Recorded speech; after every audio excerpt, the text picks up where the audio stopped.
what your preparation entails. What happens leading into that push period as you prepare and as you get ready for that push period? What does it look like for you and your organization? I'm going to tell you what my preparation looks like in order to get things set up appropriately to be able to execute this. Workshops leading up to the push. We do 4 weeks of workshops leading up to the push. Here's what I do. For 4 weeks out, I do a closing workshop. I do these either on a Wednesday or on a Sunday. Closing 3 weeks out, we do recommendations. 2 weeks out, building an attack list. And then the week right before the push, we do some recognition of what's happened as people are building attack list and then revamping that as well. You'll notice the 2 weeks leading up to it, it's all focused on attack list. I believe this is the most important skill that we develop in our representatives. From a productivity standpoint, if you want to move your productivity, move your people's attack list and your productivity is going to move. Why is that? Well, the only reason that people quit the job after they've hit a couple of promotions, they don't have people to call. Or they don't feel good about the list of the people that they have to call. So if you move that one skill set forward for people, that's going to move in your organization as well. So this is what we do leading up, either Wednesday or Sunday. I do it mainly to create awareness. It's not all about the skill set. The skill set helps. But I do it mainly to create awareness that the push is coming. For between SC1 and SC2 this year, I did them on Monday and Friday morning. I did 2 workshops a week. That was June 11th, and the push started. So we did those 4 weeks, and that one I did 8 weeks, or 8 workshops, 2 a week for 4 weeks. But it was more about creating awareness that the push was coming and building this skill set and getting their attack list ready. So let's talk about the attack list for a second. Question I would ask yourself, how many times do you ask your representatives to show you their list of people that they're calling from? For us, it's every single time that we meet with them for a paycheck meeting, which happens on Sunday. Every single week, that should be part of the conversation. Hey, show me your attack list. Hey, here's an assignment for Wednesday, creating your top 50 list. If you're not doing that, that's an easy implementation to move productivity in your organization. So as we build towards pushes, I want to answer these questions and help reps answer these questions. Why, how, who, and how are we going to organize it? So let me talk about the why for a second. When I think about the attack list of the why, the rep needs to understand that if they have, going into the push period, if they have 100 plus people to call going into the push period, and they have 150, whatever it is, I've got, if they have 2 or 3 or 4 or 500, I don't really care about the number. What I care about is having your best 100 that you're excited to build a push around. I don't want somebody calling somebody during a push period they're not excited to build a base of people around. So why am I so intentional with that, with the attack list going into the push? Because that's their gateway to their business. That starts off their whole push period. One person on that list is going to duplicate 10, 20, 100 more people during the push on that list. So I need them to understand that, the how.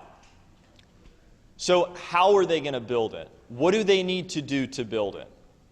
And making sure that they outline a couple of people that they're going to help them with this. I want to go through a conversation real quick that I think would be beneficial.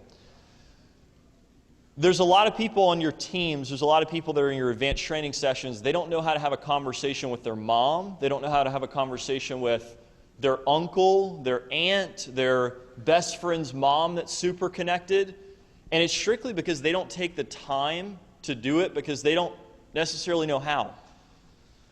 One of the most influential things that you can do to help build your people's push periods is getting their attack list ready to rock and roll before the push. So I just teach them how to outline a couple of people that could really be influential. Who are the 2 or 3 most connected people that you have that we could sit down and have a conversation with that you know if you get them on your team for this push, that there's going to be an immediate move for your push. It's going to open up your network. It's going to open up your ability to call more people. Sometimes it's their dad that, he's an attorney or he's a business owner and doesn't want to open up that contact list. Sometimes it's their mom that's got all these friends on the tennis team but doesn't want their son to call him because of how how her friends might feel about her, whatever the feeling is. Help them outline who that person is and then how to have that conversation. So I just go through it with them. I have them take notes. I have them record it. And here's what I tell them. I say, hey, I want to share a conversation with you that I had with my mom. And, hey, the reason I share this with you is at the beginning, she only gave me a couple names and numbers, but I knew in my mom's phone there were a lot more of what she had. And what I did is I called her and I said, hey, Mom, I want to sit down with you. I want to take you to lunch. There's something that's really important to me. I know it's not important to you right now, but it's important to me, and I need your help. Can I take you to lunch? And what do you think my mom said to that? And yeah, I'm her son. Like, of course she said yes, okay? So I took her to lunch. We sat out at Wright's, little cafe, got her a sandwich. We sat there. We hung out. And towards the middle of the lunch, I said, Mom, I want you to know this new job that I just got, she was like in between about the job, and I'm talking to the rep about this. And I said, she only gave me a couple names and numbers initially when I asked her. So what I said to her is I said, Mom, I want you to know that with my new job, I'm going to be successful one way or the other. I will be successful at this, and I would really love to have your help. I can struggle, and I can be successful, and you can watch that, and I'll find a way to get the names and numbers, or you can help me. And I just want you to know that if you ever need anything from me, I'm going to be there for you, and I hope you'll be there for me.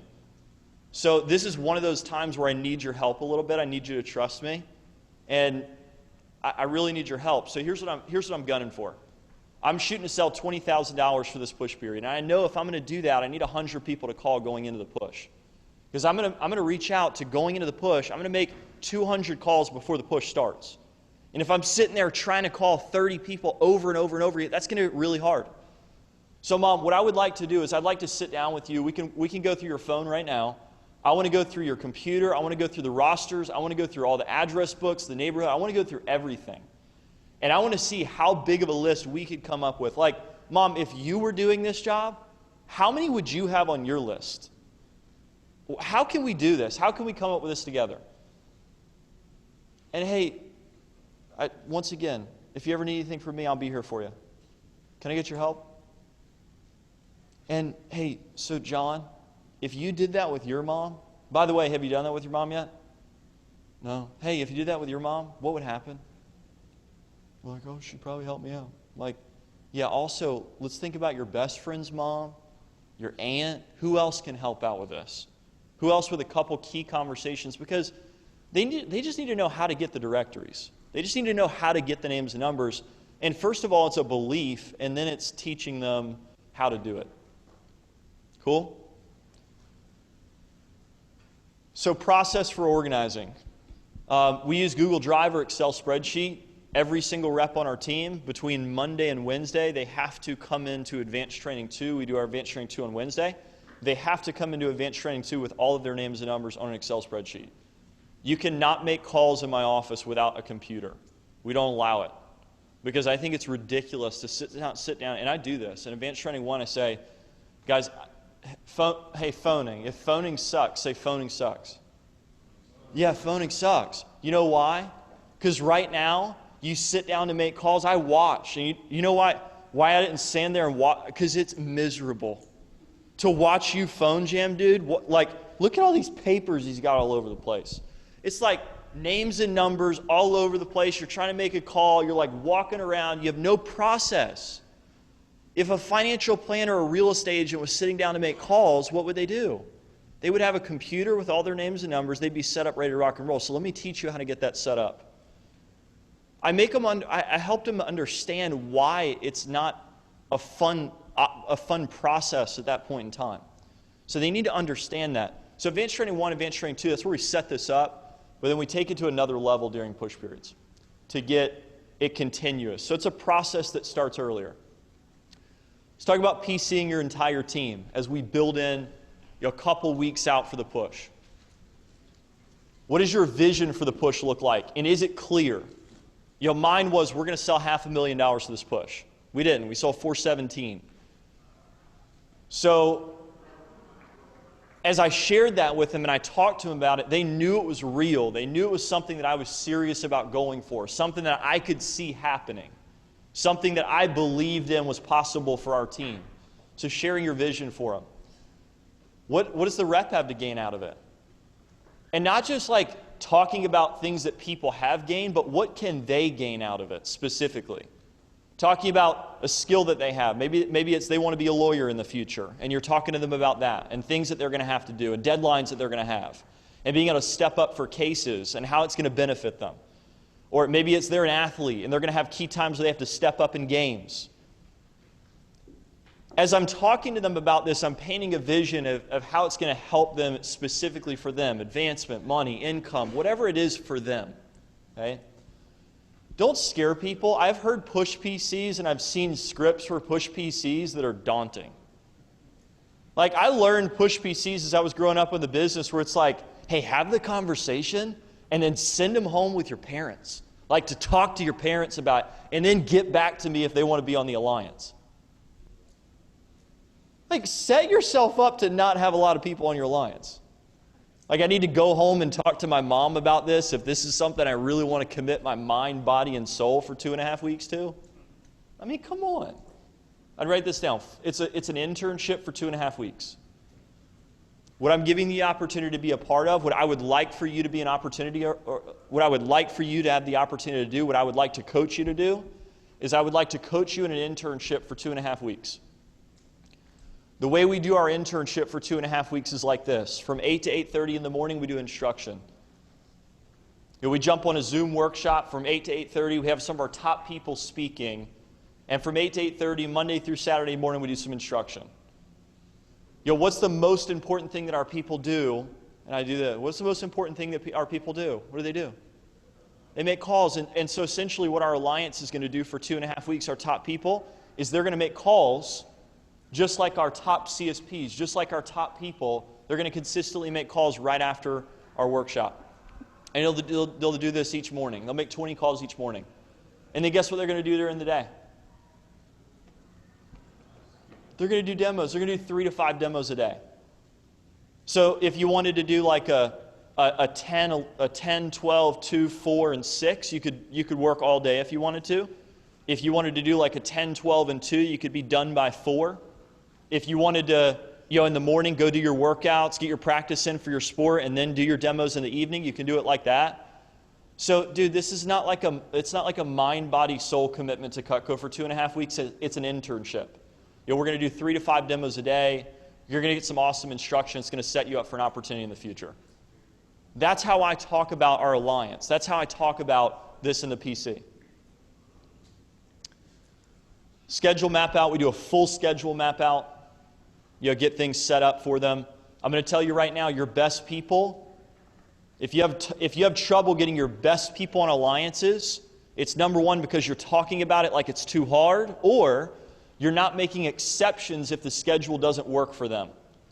All of our people on our alliance, all of our best kids, which they're all on our alliance, every single person has schedule issues.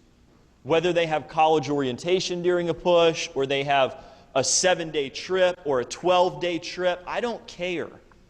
I want the kids who can be on the alliance for 5 days and sell $10,000, $15,000. But I also want the kid who can work his tail off and has nothing else going on his schedule and can sell 10 grand because he busted for 15, 18 days, whatever it is. I want anybody that I can see selling $10,000+ in an 18-day period for SC2, I want them on this alliance. But I'm going to be flexible with some of the people that have stuff going on. I make agreements with them during this. We set personal goals and we set agreements for what their exact schedule is going to look like.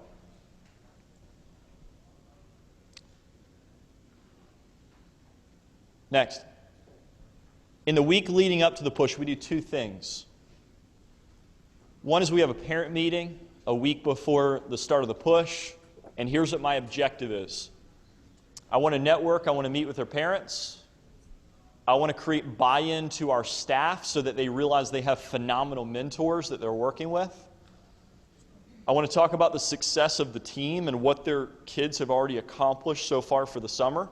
I want to get them tied into why we push, what skills it built in me and our staff, and why we're going to ask their kids to step up at that time, and also how they can support them. Last year I ran a meeting. It was an hour-and-a-half team meeting. Parents came in. We had a food truck outside.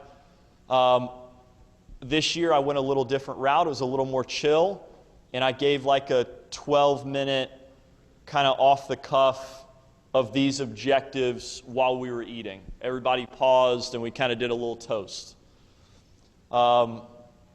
These are the things that I want to accomplish. How I do it, whether it's in a meeting or it's a informal, everybody was in our training room and I did it there.